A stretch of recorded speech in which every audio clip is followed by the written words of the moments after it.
Hi friends, నమస్తే అందరికీ. పొదలు అయితే వెళ్తున్నాయి. ఇది ఫస్ట్ స్టెప్పు 4 గొలలు వెళ్ళింది. మళ్ళా రెండో స్టెప్ మీరు చూసుకోవచ్చు. రెండో స్టెప్లో కూడా మళ్ళా గొలలు రెడీగా ఉన్నాయి. ఈ రెండో స్టెప్ గొలను అయితే మనం చేసుకుందాం. ఇప్పుడు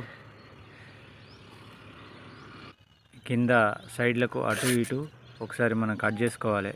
ఎందుకంటే మనం గొల చేసేటప్పుడు లాత ఉంటుంది కాబట్టి ఇరిగిపోద్దని. ఇప్పుడు కట్ చేసుకొని చూద్దాం. చూడండి, ఇప్పుడు ఇక్కడ కాయనైతే మనకు లైట్గా తగిలింది. పర్లేదు, పూర్తిగా వెళ్ళకుండా అని మనం దీన్ని గొల చేసుకోవచ్చు. ఎందుకంటే ఇది 3 అడుగు కంటే ఎక్కువ పొడవు ఉన్నది. చూసుకోవచ్చు మీరు. ఇప్పుడు గొలనైతే చేసుకుందాము. ఈ రావటలు అనేటివి ఒకదాని కింద ఒకటి స్టెప్ బై స్టెప్ ఉంటాయి కాబట్టి వీటన్నిటిని జాగ్రత్తగా కత్తిరించుకుంటూ వెళ్ళాలి. ఈ కత్తిరించే క్రమంలో గొలను జాగ్రత్తగా పట్టుకొని కత్తిరించాలి. ఎందుకంటే లాత గొలలు కాబట్టి ఇరిగిపోయే అవకాశం ఉంటుంది. చాలా జాగ్రత్తగా అయితే కట్ చేసుకోవాలి. ఇప్పుడు గొల చేయడం అయితే అయిపోయింది. గొల అయితే చేసేసాను. ఈ కింది స్టెప్పు మళ్ళీ పైన స్టెప్పు ఇట్లా గొలలు చేసుకుంటా వెళ్ళిపోవడమే.